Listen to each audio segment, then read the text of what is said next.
Marduk, why is it so dark? Did you forget to pay the power bill again? Hello, it's me. Still not another test video yet. Because, well, my car got a flat tire and I had to faff around getting to fix a flat and all that sort of fun stuff. So, didn't really get a chance to try a test run tonight.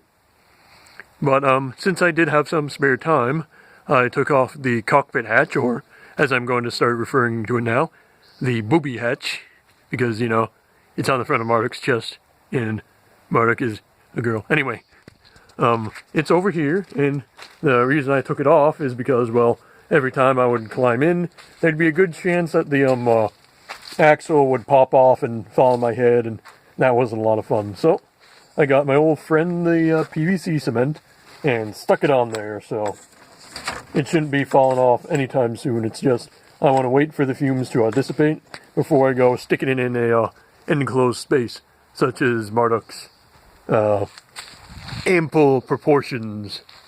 Yes, she is extra thick with dainty little feet. So, hopefully get the hatch on, and then we'll be able to film a test and, you know, have some fun with that.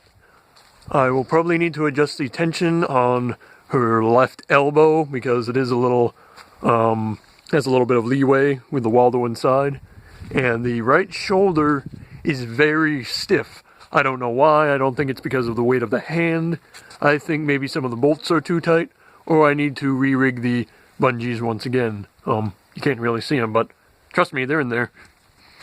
And I'll also have to get some duct tape and, you know, put the dust cover on because you can see right through Marduk, and that's not good. But I suppose that, other than that, things will be ready for a test. I'm filming this on Thursday night, so I will probably be filming the test this weekend. Hopefully, if the weather conditions agree with me and Marduk isn't feeling all camera shy. And I guess that's it. If you enjoy my content, be sure to like and subscribe, and I will see you next time. Bye-bye.